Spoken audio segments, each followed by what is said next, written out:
Disebutkan di sana, kata orang Wahabi, sudah namanya jelas neraka dibaca. Kurang ajar itu. Ente itu, nar itu bukan neraka, api juga bahasa Arabnya nar. Ma apa artinya ma? Air. Api apa? Nar. Di Khosirah itu disebutkan, kenapa dikatakan nariyah? Li'annahum ida aradu tahsilal matlubi au daf'al marhubi yajtami'una fi majlisin wahid.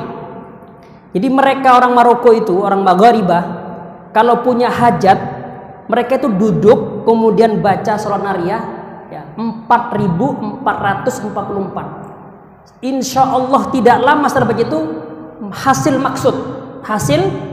maksud cepat terkabul hajatnya, seperti cepatnya api membakar kayu bakar. Ketika api ketemu dengan kayu, kira-kira langsung kebakar enggak? Tuh, api. Jadi dikatakan nariyah itu min haisu suratul ijabah. Saya ulangi, min haisu suratul ijabah. Saking cepatnya terkabulnya keinginan hajat kita, seperti cepatnya api ya membakar kayu bakar. Itu. Nah, kalau At-Tazi tadi, kenapa dikatakan At-Tazi? Karena nisbat kepada kota pengarangnya.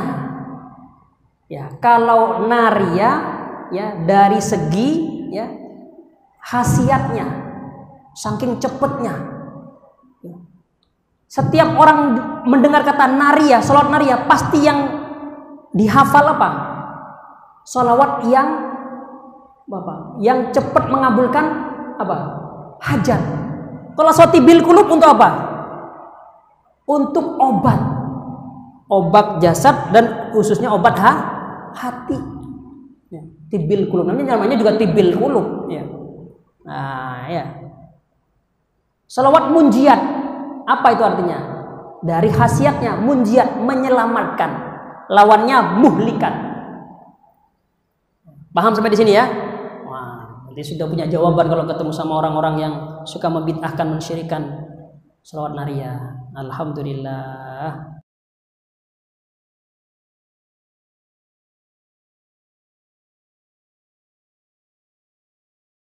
Warahmatullahi wabarakatuh. Bismillahirrahmanirrahim. Bismillahi masyaallah. La yasukul khaira illallah. Bismillahi masyaallah. La yasrifus su'a illallah. Bismillahi masyaallah. Ma kana min ni'matin faminallah. Bismillahi masyaallah. La hawla wa la quwata illa billahil aliyyil azim.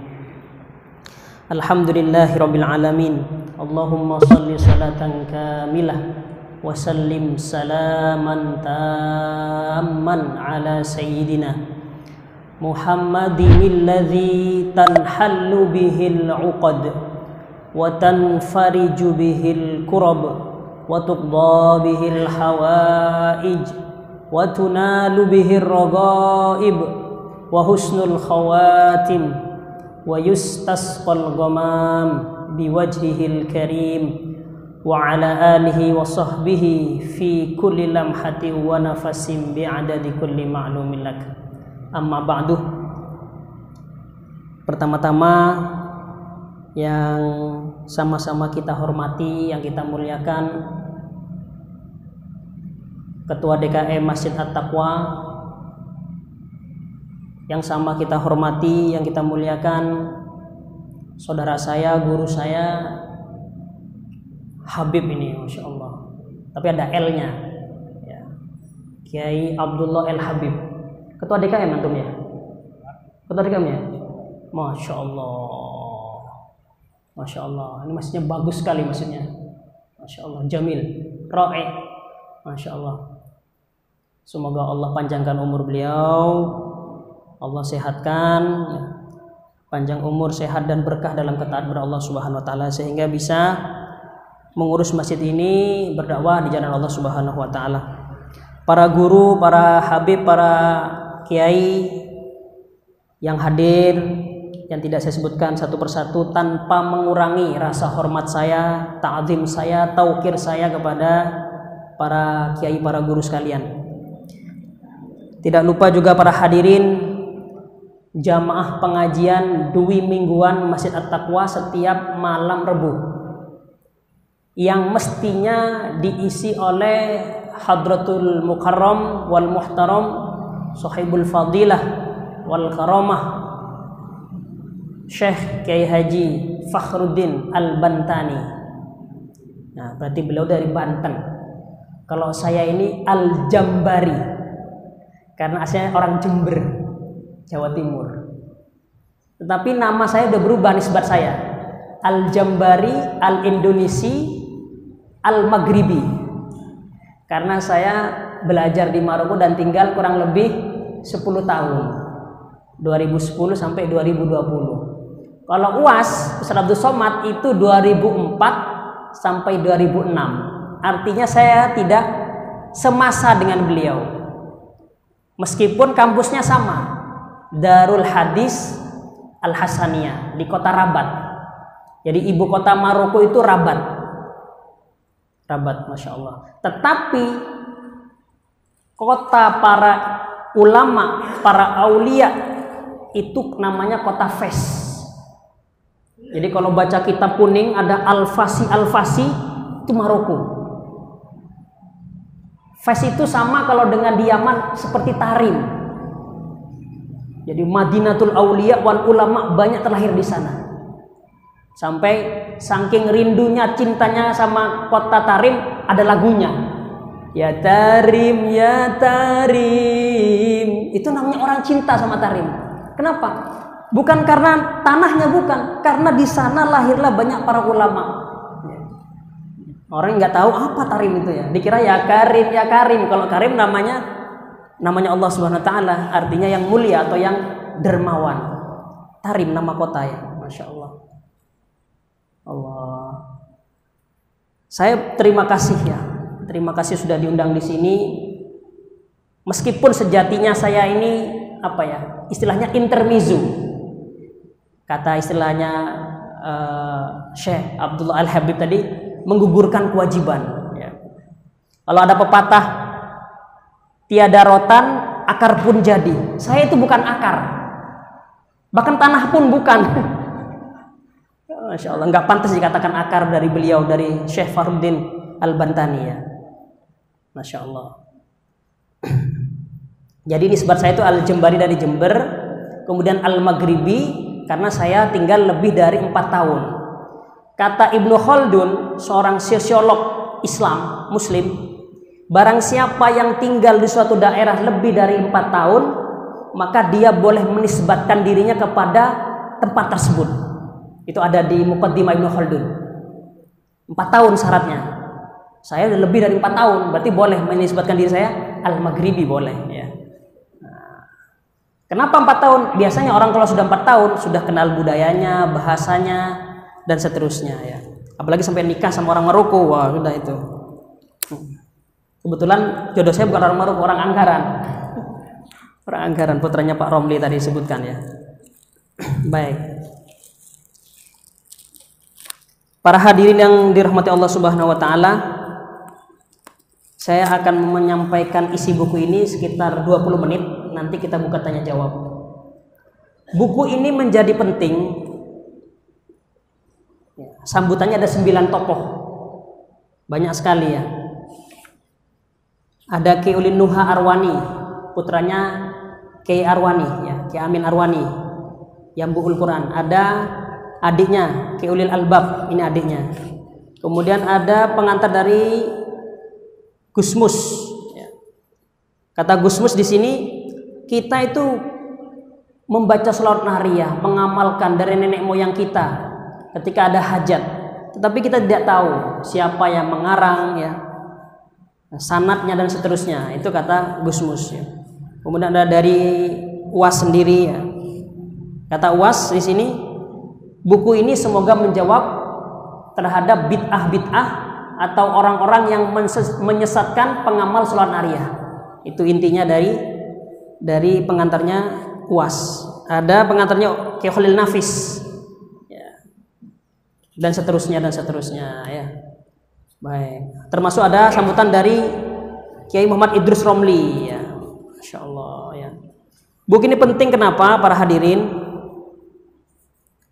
Bukan karena yang mengarang ini pinter, alim, bukan. Ya. Saya di sini orang yang paling bodoh, yang paling banyak dosanya.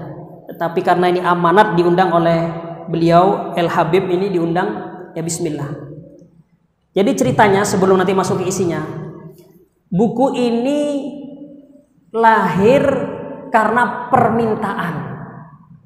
Biasanya buku-buku para ulama zaman dulu, Jurmiyah, Alfiyah, Fathul Qorib, Fathul Mu'in, rata-rata beliau menulis itu diminta, biasanya diminta oleh muridnya, oleh kawannya, gitu.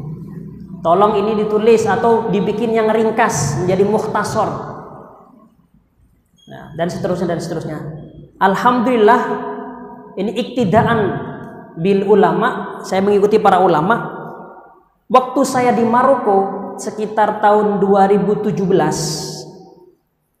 ada teman saya inbox di Facebook bertanya, dan yang bertanya ini bukan orang sembarang orang alim, hafal Quran 30 juz, banyak hafal hadis, lulusan terbaik Darussunnah. Darussunnah ini pesantrennya Profesor Dr. Kiai Haji Ali Mustafa Yakub, ahli hadis Indonesia almarhum, pernah menjadi imam besar Masjid Istiqlal, ya, sekarang diganti oleh Profesor Nasaruddin Umar. Ya, belum punya pesantren namanya Darussunnah. Namanya yang minta, ya, yang bertanya ke saya ini namanya Muhammad Al-Faiz, orang Madura. Jadi lulusan pertama, akhlaknya luar biasa, kecerdasannya, makanya menjadi lulusan terbaik pertama. Adik kelas saya, beda 3 tahun. Beliau bertanya kepada saya, Mas, gitu, tolong ditarjih, diunggulkan mana di antara para ulama yang mengarang sholawat nariyah. Siapa sebenarnya? Karena beliau ini banyak orang kutu buku, suka baca buku. Banyak beberapa pendapat yang mengatakan yang simpang siur terkait dengan pengarang sholawat nariyah. Beliau masih bingung.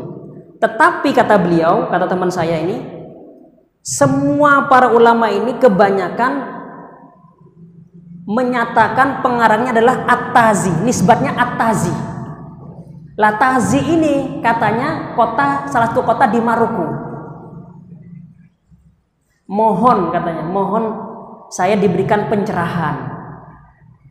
Nah, kemudian karena saya ini tinggal di Maroko waktu itu 2017, dan yang minta ini adalah orang yang alim yang saya hormati, kutu buku. Ini kesempatan, kesempatan untuk saya meneliti, baik secara wawancara kepada para ulama maupun buka-buka buku di perpustakaan. Alhamdulillah, singkat cerita, lahirlah buku ini. Pertama, di buku ini, di bab pertama, saya menulis tentang sejarahnya. Bagaimana sejarah lahirnya sholawat nariyah. Ada sejarahnya. Dan itu berdasarkan bukan qila wa qala, bukan. Kalau qila wa qala masih belum kuat datanya. Tetapi datanya berupa manuskrip. Tahu manuskrip? Tulisan tangan. Tulisan tangan itu namanya manuskrip yang umurnya sudah lebih 100 tahun. Jadi manuskrip itu syaratnya umurnya lebih dari 100 tahun. Tulisan tangan. Alhamdulillah saya temukan itu, ada di belakang ini fotonya, manuskrip sholawat nariyah dalam kitab An-Najmus Saqib. Jadi manuskripnya disebutkan dalam kitab An-Najmus Saqib. Bukunya nggak saya bawa ya. kitabnya An-Najmus Saqib. Dalam kitab An-Najmus Saqib itu nama lengkapnya An-Najmus Saqib fi ma li auliya'illahi min mafakhiril manaqib. Itu nama panjangnya. Ini. Nggak kelihatan. Ini manuskripnya ini. Manuskrip Shalawat Nariyah. Dimuat dalam kitab An-Najmus Saqib. Ketika menjelaskan biografi ulama yang bernama Ibrahim bin Muhammad bin Ali At-Tazi. Ya, sini. Kalau ini manuskrip agak modern. Ada 2 manuskrip di sini. Allah. Tadi saya kasih bocoran. Ya. Pengarangnya pertama adalah Syekh Ibrahim At-Tazi. Kalau sejarah lahirnya mau diceritain nggak sejarah lahirnya? Saya ceritain sejarah lahirnya. An-Najmus Saqib itu tadi yang mengarang namanya Ibnu Sa'ad. Ibnu Sa'ad. Ibnu Sa'ad ini murid tidak langsung dari pengarang Shalawat Nariyah, Syekh Ibrahim At-Tazi. Sama bapaknya oleh abahnya diajak silaturahmi sowan kepada Syekh Ibrahim. Hai anakku, ayo kita sowan kepada Syekh Ibrahim. Di mana? Di Wahran. Wahran itu kota di Aljazair sekarang. Aljazair bagian barat perbatasan dengan Maroko. Anaknya tidak ikut, Ibnu Sa'ad ini tidak ikut. Abah, mohon maaf saya tidak bisa ikut. Tidak tahu kenapa nggak mau ikut. Cuma saya titip salam. Ya, salim alaihi. Ya, titip salam kepada Syekh Ibrahim dari saya. Ketika abahnya sampai ke dalam ke rumahnya, kediamannya Syekh Ibrahim, disampaikan ada salam dari anak saya. Kemudian salamnya anaknya yang bernama Ibnu Sa'ad tadi dibalas dengan risalah, surat. Beliau ambil kertas, ambil pena, menulis. Ya. Alhamdulillah, Allahumma sholli sholatan kamilah wasallim salaman taman ala nabiyyin. Itu redaksi yang asli. Ala nabiyyin langsung tanhallu bihil uqad wa tanfariju bihil kurab wa tubda bihil hawaij wa tunalu bihir ragaib wa husnul khawatim. Nggak ada, itu tambahan. Wa husnul khawatim itu tambahan. Wa husnul khawatim wa yustasqal ghamam biwajhihi al-karim. Nggak ada, al-karim itu tambahan. Biwajhil karim, karimnya nggak ada. Wa ala alihi wa sahbihi, titik sampai di sana. Itu redaksi asal awal Shalawat Nariyah. Kemudian Ustaz kalau yang bertanya, fi kulli lamhatin wa nafasin bi adadi kulli malun, siapa yang menambahi? Ada jawabannya di sini. Nah, itu disebutkan di buku tadi An-Najmus Saqib. Ya, yang mengarang Ibnu Sa'ad. Kitabnya ada di saya, di rumah gak saya bawa tadi. Ya. Nggak ada PDF-nya. Kalau di internet cari An-Najmus Saqib nggak ada. Itu baru ditahqiq tahun 2015. Padahal kitab itu ditulis tahun 914 Hijriah. Berarti abad ke-10 Hijriah. Kalau Masehinya ditambah 6. Berarti abad keberapa? 10 tambah 6 berapa? 15. Abad ke-15. Ya. Jadi bedanya Masehi dan Hijriah itu beda 6 abad, Pak. Jadi kalau Imam As-Suyuti wafatnya tahun berapa? Imam Suyuti wafatnya 900 berapa? Yang punya kitab Al-Asbah wan Nadhair dalam usul fiqh itu. Beliau wafatnya tahun 911. Berarti awal abad ke-10 Hijriah. Berarti Masehinya ya 10 tambah 6 berapa? 16. Imam An-Nawawi wafatnya tahun berapa? Yahya Abu Zakaria ya. An-Nawawi itu wafatnya 676. Berarti abad ke-7 Hijriah. 7 tambah 6 13. 13 gitu. Jadi bedanya Hijriah sama Masehi beda 6 abad. Masya Allah. Baik. Syekh Ibrahim At-Tazi ya menulis ya surat itu, kemudian surat itu dibawa oleh ayahnya Ibnu Sa'd, disampaikan ke Ibnu Sa'd, kemudian Ibnu Sa'd mengarang kitab An-Najmus Saqib. Lah dalam kitab itu kemudian kelihatan ya siapa yang mengarang sholawat nariyah. Masya Allah. Syekh Ibrahim bin Muhammad bin Ali At-Tazi ini seorang wali besar. Jadi yang mengarang sholawat nariyah ini wali besar. Yang mengatakan bukan saya nggak ngarang-ngarang. Saya bicara dengan data ilmiah. Ya. Yang mengatakan adalah seorang muhaddis, ahli hadis besar Maroko. Kalau ada pencinta hadis, ilmu hadis pasti kenal dengan beliau. Namanya Syekh Abdullah Al-Ghumari. Nama lengkapnya Abdullah bin Muhammad bin Siddiq Al-Ghumari. Kalau di Indonesia, di Asia dikenal Al-Ghumari. Tapi kalau di Maroko nggak dikenal Al-Ghumari, karena Ghumari itu nama kabilah. Kalau di Maroko dikenal dengan Alu Ibni Siddiq, keluarganya bin Siddiq.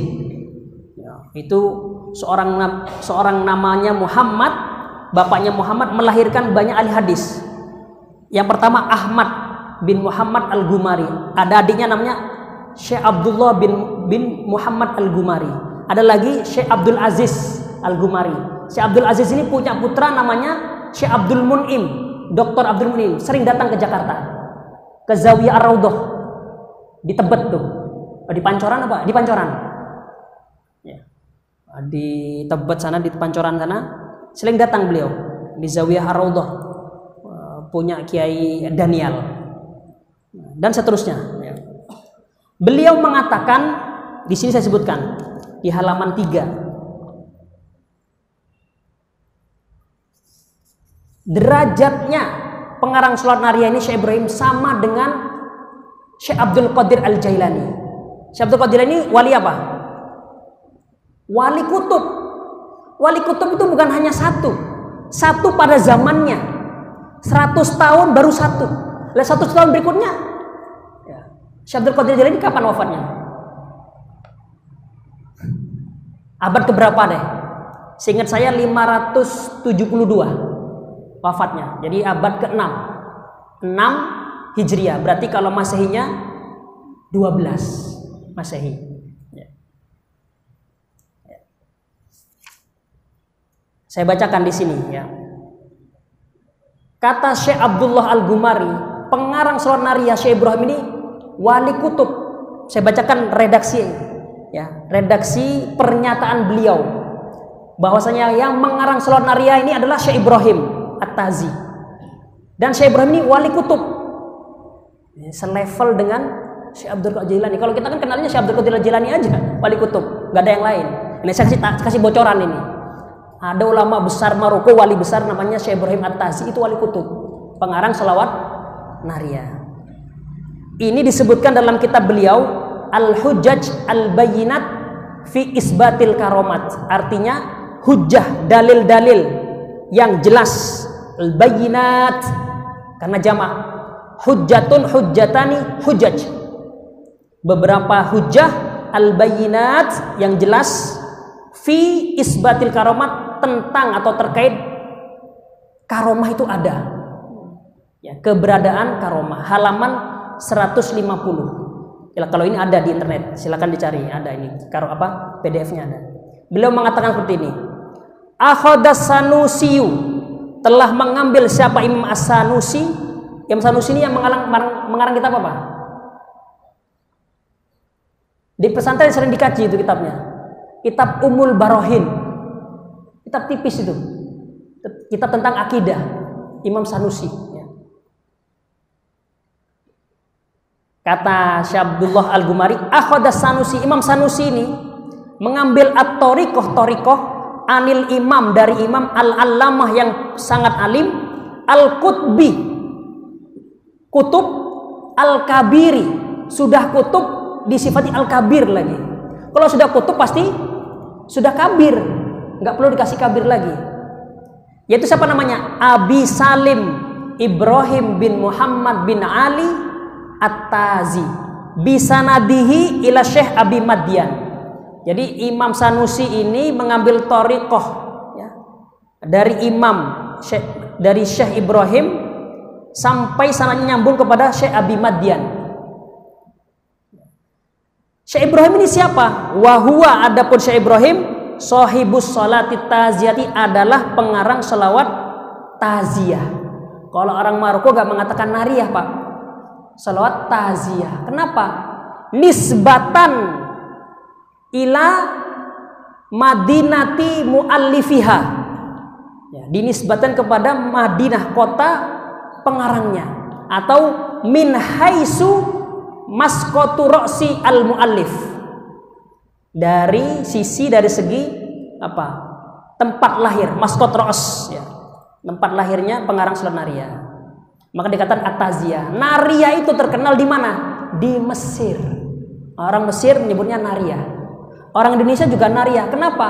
Karena kebanyakan alumni Indonesia itu dari mana? Dari Mesir. Yang dari Maroko sedikit, Pak.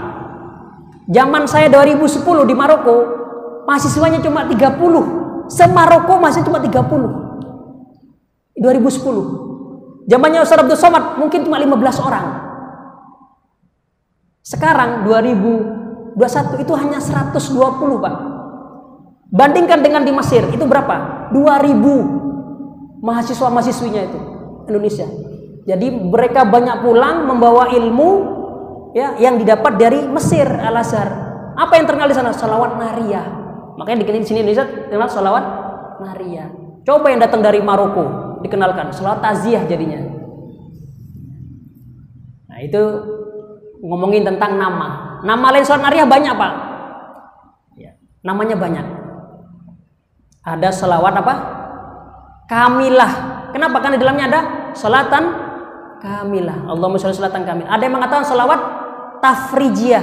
Karena di dalam ada watan fariju bihil kurab. Bisa membukakan apa? Masalah-masalah yang pelik. Kesusahan bisa selesai dengan sholawat nariyah, dengan wasilah, dengan tawasul. Ya. Allah. Ada lagi salat apa lagi? Salawat nariyah, taziyah, kamilah, tafrijiyah. Ada lagi. Kalau buka kitab Khazinatul Asrar, ya, itu namanya panjang sekali ya. Ada yang menyebutkan nama salawat nariyah itu, ini yang belum diketahui sama kita. Nama salawatnya Miftahul Kanzil Muhid Linaili Muradil Abid. Namanya itu. Buka Khazinatul Asrar halaman 175. Tuh, orang pesantren pasti kenal kitab itu. Orang pesantren pasti kenal Khazinatul Asrar. Yang ngarang seorang Sayyid Habib beneran. Ya. Namanya Sayyid Muhammad Haqqi Afandi An-Nazili. Nama lengkapnya itu. Orang Turki beliau itu. Ya, beliau menulis sana. Nah, sholat ini ada yang mengatakan namanya Miftahul Kanzil Muhid, artinya pembuka. Kanzi itu artinya apa? Harta simpanan. Al-Kanz. Al-Muhid yang banyak. Ada tafsir namanya tafsir Bahrul Muhid. Ya. Karangan orang Andalusia ya. Ibnu Hayyan Al-Andalusi yang mengarang. Linaili muradil abid, untuk atau linaili untuk mendapatkan murad. Murad itu keinginan, maksud. Al-abid seorang hamba. Itu namanya panjang sekali. Ya, Masya Allah. Biasanya kalau ada sesuatu namanya itu banyak, itu biasanya disayang. Orang yang punya banyak sebutan itu biasanya orangnya hebat biasanya. Nggak tentu juga ya. Ya, masanya banyak sebutannya. Allah, baik. Oh, sudah waktunya dah habis. Yang kedua Menurut Abuya Sayyid Muhammad bin Alwi bin Abbas bin Abdul Aziz Al-Maliki Al-Maghribi, Al-Makki ya. Itu nama lengkapnya beliau. Abuya Sayyid Muhammad itu punya pendapat beda. Yang mengarang sholat nariyah itu bukan Syekh Ibrahim, tetapi adalah Syekh Abdul Wahab At-Tazi. Sama-sama Tazi. Tetapi ya, saya setelah meneliti tidak menemukan ya data tertulis kalau beliau yang mengarang. Biografinya ada. Biografinya Syekh Abdul Wahab At-Tazi ini ada. Ada dalam kitab Salwatul Anfas yang mengarang Syekh Ja'far Al-Kattani Al-Fasi, 2 jilid. Tapi dalam buku itu tidak disebutkan kalau Syekh Abdul Wahab ini yang mengarang. Ya, Masya Allah. Dan Syekh Abdul Wahab ini hidupnya setelah Syekh Ibrahim, 3 abad setelahnya. Ya, 3 abad setelahnya. Masya Allah. Abad ke-13. Beliau wafat tahun 1206. Ya. 1206 Hijriah atau 1791 Masehi, abad ke-18. Ya. Allah. Ya. Masya Allah. Itu terkait dengan apa namanya mu'alifnya. Jadi sekarang kita bertahu ya, yang ngaji bertahu, yang mengarang sholat nariyah siapa? Syekh Ibrahim bin Muhammad bin Ali At-Tazi. Jadi kalau bapak nanti ketemu sama orang Wahabi, orang Salafi, ngapain mengarang sholat nariyah? Yang ngarang aja nggak tahu siapa kamu? Woi, tar dulu, saya sudah ngaji, sudah tahu saya siapa yang ngarang. Wah, ya. Itu. Kalau nggak percaya itu, bukunya sudah ada tebel lagi itu, 400 halaman. Oh, 3, Masya Allah ya. Jadi kalau ada orang-orang yang menggugat sholat nariyah, sudah ada bukunya yang ilmiah. Silahkan didebat di kantor, silahkan buku ini ya. Karena di sini banyak footnote-nya, banyak ya, referensinya banyak di belakang. Masya Allah. Termasuk foto-foto saya waktu ziarah ke makamnya pengarang sholawat nariyah ya. Ya, selanjutnya ada bab kedua tentang sanad, tentang wirid ya. Kemudian tentang syarahnya. Jadi sholawat nariyah disarahi dengan hadis Nabi. Kemudian tentang tawasul. Yang terakhir adalah tentang apa? Foto-foto atau khasiat, ada khasiatnya. Kalau khasiatnya nggak usah disebutkan, ada sebutkan. Orang yang baca 444 yakin insya Allah hajatnya itu pasti qabul. Dan itu bukan saya yang ngomong ya, ulama banyak ya, ulama mengatakan, termasuk yang ngarang Khasiatul Asrar. Min shalawatil mujarrobat, di antara salawat yang mujarab kalau kita itu. Mujarab itu yang sudah dilakukan eksperimen. Tapi bukan eksperimen pakai lab bukan, tapi ruhiyah. Sholat nariyah. Allah ya. Enggak mungkin setengah jam kita ngomongin sholat nariyah ini, buku tebal 400 saya ngomongin semua, enggak mungkin ya. Ya, baca aja sendiri ya. Nah, kalau berminat nanti di luar ada. Saya bawa cuma 7. Kalau kurang di rumah saya masih ada ya. Ada 6 karton lagi. Silahkan ya. Ini sudah cetakan keempat. Artinya alhamdulillah yang beli banyak. Dicetak pertama kali Desember 2020. Ya, sampai sekarang sudah 4 kali cetak. Alhamdulillah bestseller, banyak yang membutuhkan memang. Sampai ada orang beli itu, bukunya belum dibuka plastiknya sudah nangis duluan. Ngomong ke saya, Ustadz saya terima kasih banyak Ustadz. Saya itu datang buku ini paket-paket. Nah itu orang apa itu paket nyampe belum dibuka udah nangis. Saya tanya kenapa nangis? Saya itu digila orang gila oleh tetangga-tetangga saya. Kenapa? Karena ngamalin sholawat nariyah. Oh, tetangganya para Wahabi Salafi semua itu. Karena ngamalin sholawat nariyah. Dengan ada buku ini saya bisa membantah mereka. Pernah bedah buku saya di Pondok Kelapa di Jawa Katu Timur. Ada orang tanya, Ustadz, alhamdulillah saya dengan mengikuti bedah buku ini saya kembali mantep mengamalkan sholat nariyah. Dulu saya pengamal sholat nariyah, ketemu sama si Wahabi itu yang kurang ajar itu, dibisikin, syirik. Akhirnya saya berhenti mengamalkan sholat nariyah. Nah, setelah ikut bedah buku saya, alhamdulillah mantep ngamalin lagi sholawat nariyah. Ada lagi orang datang ke saya habis bedah buku, Ustadz, saya dulu mau dibedah kepala saya. Kata orang tua saya suruh baca Sunaria. Saya baca Sunaria, nggak jadi dioperasi kepala saya. Dan lain sebagainya banyak sekali. Wallahu a'lam bishawab.